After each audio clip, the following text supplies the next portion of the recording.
Bonjour à tous, bienvenue dans notre compte-rendu de la séance de vendredi dernier. Alors, le CAC 40, ben, ma foi, il était plutôt optimiste puisque, on va le voir, il a gagné 0,89%, ce qui est, ma foi, une prestation qui est assez remarquable. Et cette prestation est d'autant plus à souligner qu'effectivement, généralement, à la veille d'un week-end, on voit beaucoup d'opérateurs qui, par prudence, préfèrent rester ce que l'on appelle liquide, attendant de voir ce qui va advenir le lundi matin.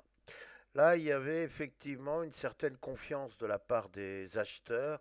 Pourquoi? Parce que il y avait ce premier accord entre la Grande-Bretagne et les États-Unis sur les taxes douanières. Et on a vu que M. Trump ne s'est pas gêné pour venir pousser, non pas un cocorico, puisque ça serait réservé à nous Français, mais enfin bon, il était assez fier de lui. On avait envie de lui répondre, presque un peu méchamment, que oui, certes, un accord avec la Grande-Bretagne, c'est bien, mais enfin bon, ça reste quand même des cousins, et des cousins qui, par vocation historique, ont tendance à essayer de se rapprocher les uns des autres. Mais une fois qu'on a dit ça, on attendait surtout d'autres accords commerciaux. Alors effectivement, il y avait un accord commercial absolument primordial qui était un accord avec la Chine. Alors, rien de bien évident, mais au moins, il y avait une réunion ce week-end à Genève entre les représentants de l'économie chinoise et les représentants de l'économie américaine. Alors, ce que l'on sait depuis ce matin, c'est que manifestement, ça se serait pas si mal passé que ça, qu'il y aurait eu des avancées. Alors il va falloir attendre de savoir un petit peu quelles sont ces fameuses avancées, mais disons que tout ceci va dans le bon sens et ceci permettrait donc a priori aux grands indices de continuer à privilégier le camp acheteur. Alors pour ce qui est de notre CAC 40, nous pouvons constater techniquement que nous sommes enfermés, nous le voyons bien ici, dans un petit rectangle de transaction dont la base, le support, est 7600 points et une résistance. On voit bien ici, il y a un premier point, il y a un deuxième point ici. On voit bien qu'il y a une résistance que l'on va qualifier d'importante à 7800 points. Et vous savez maintenant que j'attache une attention particulière à tout ce qui est chiffres bien ronds, parce que c'est ceux qui sont le plus faciles à mémoriser pour la majorité des opérateurs. Donc en fait, tout le monde va bien comprendre que si l'on cassait les 7600 points, eh bien, ce serait une porte ouverte vers le support des 7350 points. A l'inverse, si effectivement le support des 7600 points démontre sa solidité, eh bien, il y aurait une attaque fort probable de la résistance des 7800 points. Et si l'on continue notre raisonnement un peu simpliste, certes, mais qui est pourtant une réalité, si l'on déborde les 7800 points, on peut se diriger encore une fois un peu au-delà des 7900 points et on pourrait envisager de rejoindre la résistance des 8260 points, soit les plus hauts annuels. Alors effectivement, il faut toujours, avant qu'il y ait des réalités, qu'il y ait un peu de rêve. Alors le rêve des 8260 points, il n'est peut-être pas encore en passe de devenir une réalité.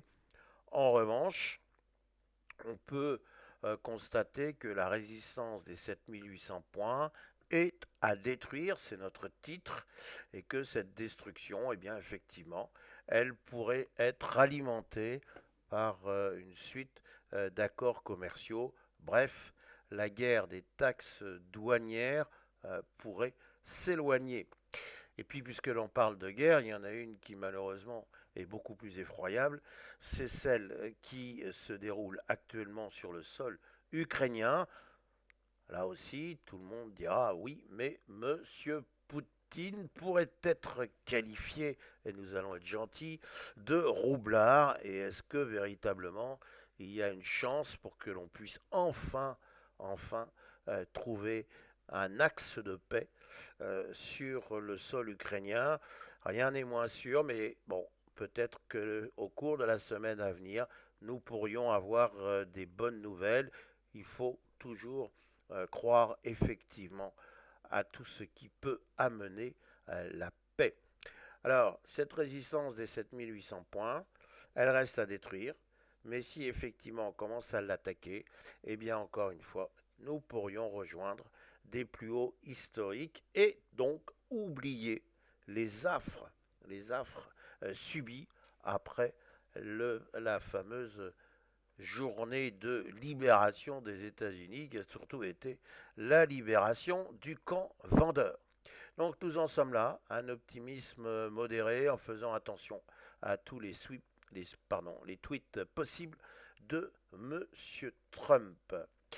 Voilà ce qu'il faut dire pour le CAC 40. Si peut-être un dernier mot qui est important, nos amis proches, les Allemands, bien, les Allemands, eux, sont en territoire de record historique. Et c'est la raison pour laquelle, si cette poursuite haussière veut bien continuer à se mettre en place, eh bien, nous pourrions, nous aussi, être attirés vers la création de nouveaux raccords historiques. Encore une fois, la charrue ne se place jamais devant les bœufs. Après notre CAC 40, eh bien, nous savons que nous avons maintenant notre S&P 500. Alors, le S&P 500, nous avions vendredi matin indiqué qu'il y avait un obstacle et que cet obstacle, c'était la résistance, certes intermédiaire, mais une résistance quand même importante, des 5700 points. Alors, je vous la recadre en quelque sorte. On voit bien ici qu'il y a eu une tentative pour déborder les 5700 points. On voit bien que jeudi, on n'y est pas arrivé. Je vais revenir sur cette petite bougie pratiquement sans corps. Et si l'on va en arrière, on voit que cette zone des 7500 points, bah, effectivement, elle était importante. Mais à l'époque, elle était plutôt un support. Et on a vu que ce support avait été validé, puisque par la suite, il y avait eu une belle envolée haussière avec une résistance des 6150 points qui a failli être presque touchée avant. Avant, on a envie de dire les Trumperies. Et les Trumperies, c'est essentiellement cette fameuse journée du 2 avril où, à force de vouloir libérer l'économie des États-Unis, eh ben, on a provoqué tout simplement la libération, encore une fois, des forces des vendeurs.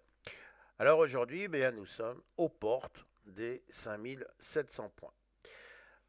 Vendredi toujours, nous avions indiqué que jeudi, il y avait eu une séance matérialisée par une bougie sans corps, donc source essentielle d'hésitation, mais avec des grandes mèches. Ces grandes mèches, elles nous prouvent aussi que c'était une séance extrêmement volatile. En clair, les deux camps se sont bel et bien bagarrés, mais ils sont terminés tous les deux exténués, d'où cette bougie sans corps.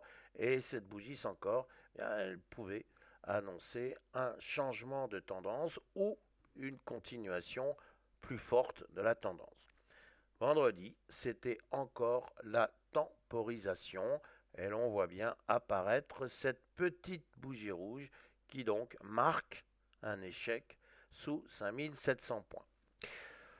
A priori, cet obstacle devrait aujourd'hui ou dans les jours qui viennent réellement sauter si effectivement il y a matérialisation d'un véritable accord entre la Chine et les États-Unis. Ce serait un soulagement mondial.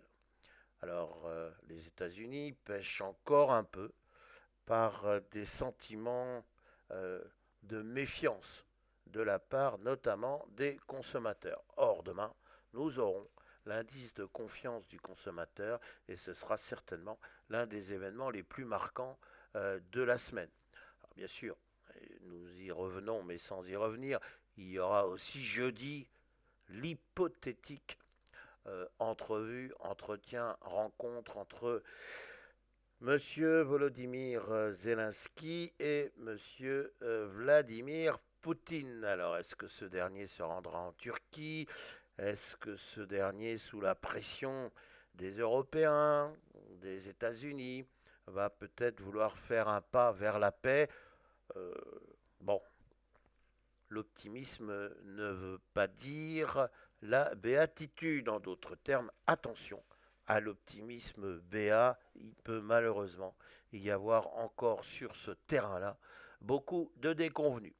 Bref, et en clair, on surveille la résistance intermédiaire des 5700 points. Son débordement et donc sa transformation en support serait véritablement un exploit.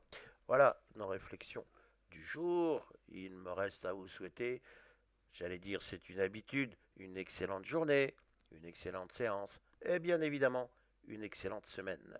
N'oubliez pas que si vous voulez me faire plaisir, un petit pouce, un abonnement, tout ça m'inciterait à croire que petit à petit, nous allons pouvoir élargir notre champ d'audition. Voilà, un grand merci.